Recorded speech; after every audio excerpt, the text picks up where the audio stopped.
Hey everyone, David Aragona and Craig Milkowski here taking a look at one of the graded stakes races on Saturday at Aqueduct, Belmont at the Big A meet. It is race 9, the grade 3 Belmont Turf Sprint. This one going 6 furlongs on the outer turf course at Aqueduct. And Craig, we've got a full field of 12 signed on for the turf with one MTO entrant. Hopefully that MTO does not get to run. There is plenty of rain predicted in the New York area on Saturday, but we're going to hope this race stays on the turf. And if it does, this one figures to be a real war. It does, and it's a head scratcher for handicappers. I think it's one where I think you really want to dive in, do the work, and watch some replays before you decide to make a wager in this race, because it's a tough one. I pegged the number 2 Arzak as the slight favorite on my morning line at 4-1. The other short prices that I have pegged are the number 7 Thin White Duke, who is in good form right now. The number 6 Voodoo Zip, who always seems to take some money.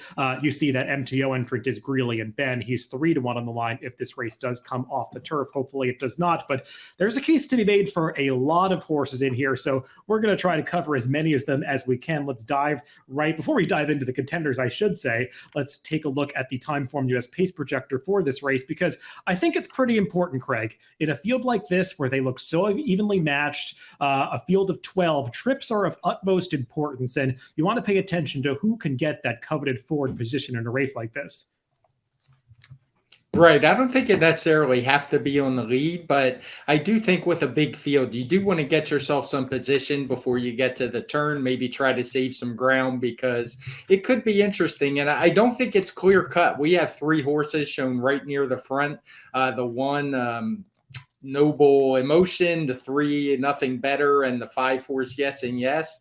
But I wouldn't say any of them are really clear-cut front runners. So it's a tough one. The 3 is turning back from a route, had shown speed sprinting, but didn't routing. So it was a tough one for me. And I'm just going to go that it's kind of a cloudy pace picture and not build it too much into my bets, other than I do want horses that can get a little bit forward. Yeah, more than looking at who's up front, which is a little bit open to debate, I also want to pay attention to who's shown towards the back of the pack. Horses like the number 6 Voodoo Zip, the number 11 Chewing Gum, they are confirmed deep closers, and that's a tough running style in a race like this that has 12 horses where they all figure to be pretty compact in the early going. You really do have to work out a trip if you're going to try to come from that far back in a race like this. Let's start by taking a look at a few of the races that these horses are coming out of, beginning with the Lucky Coin Stakes up at Saratoga. Thin White Duke was the winner of this race by a nose over Dancing Buck. Both of them are coming out of here in pretty good form right now, Craig. Thin White Duke is the horse on the outside in those White Silks, who is just going to run down Dancing Buck right as they come onto the wire. And my only problem with this is it came back a pretty slow race for what's a pretty solid race at Saratoga most years. Only a 111 Timeform US speed figure. The winner actually regressed a little bit off his close third in the Troy the time before. So I'm a little bit down on this race, to be honest about it. Yeah, I'm a little unsure of the quality of that race myself. We're not going to talk too much about the third place finisher, Fauci, who's also back in this race, but he's kind of an optional claiming lower stakes level type that often gets a piece of these races. But the fact that he was so close at the end does make me question the quality of that race a little bit. But as for Thin White Duke, Craig, there's no questioning the quality of his race prior to that, when he almost upset Golden Pal, who I think was 1-5 as Thin White Duke was 30-1. He made a good late run to almost get by that foe at the end. He did. I think what you have to consider is, was that the Golden Pal we saw last year in the Breeders' Cup, or was that maybe a different version we're seeing as a 4-year-old? Because he didn't quite look as good visually. He didn't run the same speed figure. He didn't show the same early zip. So I don't want to overrate how close he finished to a horse who may not have been in top form. As for Dancing Buck, who's also coming out of that Lucky Coin Stakes, I think the best thing that you can say about this New York bred, Craig, is he just tends to make his own good trip. He's got that good tactical speed where he can be on the lead if nobody wants it, but he can also get that good stalking position right off the early leaders to be in that spot where he can pounce like he was last time, took the lead in mid-stretch, did get run down at the wire, but I don't think the stretch out from 5.5 to 6 furlongs is going to bother this horse at all. I don't think so either. He's already won at 7, as we've seen a few starts back. I do worry about the post position a little bit in a field this big. He may have to get hustled up a little more than he usually is to get that good outside stalking trip, but he certainly seems to run his race every time. Well, we just mentioned Thin White Duke finishing third to Golden Pal in the Troy Stakes. Let's take a look at that replay. And we've got 2 horses coming out of the Troy that are running in this field. Obviously, one of those is Thin White Duke in those white silks, but also Arzak, who's in that orange cap down towards the inside. You're going to notice he has to angle off the inside as he runs out of room right about here, has to alter course to the outside. Craig, though, Arzak seemed like he had his chance at the end of this race, just doesn't really finish it off quite as well as Thin White Duke does. They both get pretty close to Golden Pal at the end, but like you were saying, is that the best version of Golden Pal? Yeah, I don't think it was, but I don't want to knock him too much. I think that trip maybe had a little something to do with it. Of the 2 in the Troy, I prefer him to Thin White Duke. Maybe I'm being a little overly optimistic, but it's just based with that he was a little bit faster before that. He's found the nose for the wire. He's won several races. And I also think he's run since. And I think his form's dirtied up a little bit by that race at Kentucky Downs. I'll admit when I made my selections, we'll see, I have him in there at the end. I didn't think he'd be the 4-1 morning line favored in the race. But then again, I mean, I have no problem with it. You could have went a whole bunch of direction in this race. And maybe I just wasn't being as clever as I thought I was. Yeah, I think there are some things pointing in this horse's direction. Like you said, he has that good race against Golden Pal 2 back. Watching his last race in Kentucky Downs, personally, I wasn't thrilled with it. I thought that the jockey from Woodbine, Kimura, gave him a great ride that day, got him in the position he needed to be at the top of the stretch, and Arzak just didn't really finish off the race, which is something that I've seen from him on multiple occasions. He'll get there at the 8th pole and then just not really have that finish in the final furlong. So I'm a little bit concerned about that. I do think he's going to take some money in this race, especially with the rider change to Irad Ortiz. From a buyer's standpoint, he's coming in as clearly the fastest horse. He's run buyers between 97 and 99 in 4 of his last 5 races. So I feel like he is going to take money in here. Not going to deny that he's got a great post position, but I just wanted to look elsewhere if I am right about the fact that he is going to be the favorite in this race. Let's move on to another horse that tends to take a lot of money, and that is the number 6 Voodoo Zip. Let's go 3 races back to check out his optional claiming victory at Belmont. And Craig, he got bet pretty hard in his next 2 races off the visual impression this race left. And I get it, because this is some impressive stretch run that he puts in. It looks like he has no chance to win at the 8th pole, but he just kicks it into overdrive under Joel Rosario right about here. He did, and it makes you wonder what happened the next 2 times, because that kick seemed to be missing as he actually lost ground in the last furlong of those races.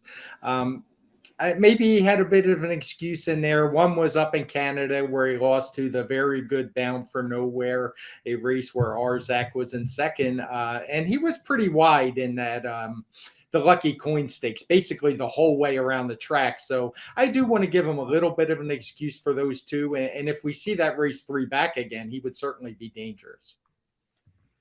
Yeah, I did not love his lucky coin effort last time. We already showed that replay, but he was just kind of inside, kind of angled back towards the inside in the stretch, not really picking up any ground. I was expecting him to show more of a turn of foot in that race, especially given the way things were kind of falling apart at the end, but he was actually outclosed by Fauci in the final furlong. So I didn't really know what to make of that. Maybe stretching back out to the 6 furlongs is going to help him a little bit. Also getting back to one of these New York style 6 furlong races as opposed to the Woodbine 2 back, but it does feel like he often takes a lot of money, and I did not want to take or settle for a short price in this particular race. Another horse that's going out for the Dave Donk stable, we already talked about his more fancied runner, Thin White Duke, but Yes and Yes is also going out for Donk in this race. And I think he's a horse whose form might be a little bit dirtied up, Craig, because he was doing great earlier in the year when he won 3 races in a row, culminating with a 1:16 Timeform US speed figure back in June at Belmont, going the 6 furlong distance. And I feel like he's a horse that might have just been in the wrong spots and wrong pace scenarios ever since then. And I'd also point out that three race winning streak all came at Belmont. So I would wonder if maybe he just likes Belmont. So I'd have a little bit of concern there, and didn't like the other tracks as much. But his speed figure certainly tailed off in those next three starts. The trips you mentioned, the dirtied up form could explain some of that. He will be forwardly placed. He has a decent post position. So I'm not totally excluding him. Yeah, I thought he ran competitive numbers earlier in the year, and he feels to me like one of these turf sprinters that loves the 6 to 7 furlong distance. That's really his sweet spot. 5.5 is a little bit short. A mile around 2 turns is always pushing the envelope for a horse like this. And when you don't have the opportunity to run at Belmont or Aqueduct, there are limited opportunities to go 6 and 7 furlongs. So I think even though he's had more success at Belmont, getting back to a 6 furlong turf sprint could be the key for Yes and Yes. And I think he's pretty dangerous in this race because, like you said, he does have that tactical speed. Another horse who could be forward in here is the number 3, Nothing Better. Let's take a look at his race 2 back when he won the Rainbow Air at Monmouth. And Craig, I question a little bit the quality of the field he beat this day, but it does seem like this horse as a 5-year-old is coming in at the best form of his career.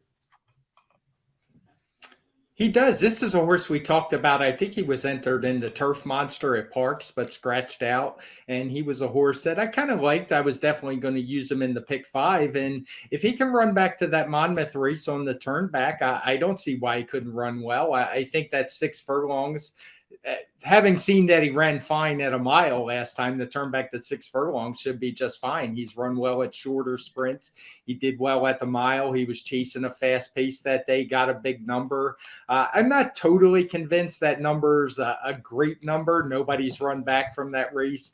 I think it may have been the only route, or it's one we could have given a downgrade because of the really fast pace, but we didn't do it as of yet. It may be one we revisit, but the top 2 just ran away from the rest of the field and looked pretty good in here.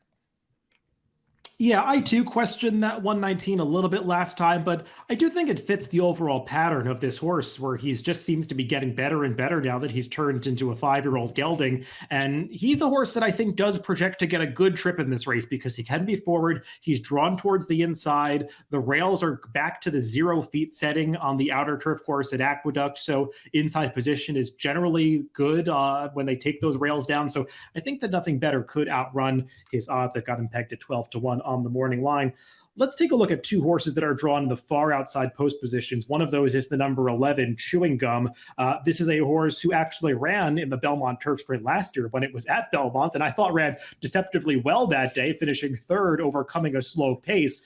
Since then, Craig, he's been hampered by some more slow paces, and I think that's the real concern with Chewing Gum is that he just often leaves himself too much to do. He does. And you can see it in his lifetime record. He's only 4 for 25. He has 12 seconds and thirds. And a lot of that is he just doesn't have any early speed. I'm not sure he actually is a horse that wants to win races either. It's not like he flies by horses. He just doesn't seem to have that winning spirit for me. So if I were going to use him, he'd be a horse I'd use in vertical plays more than on top.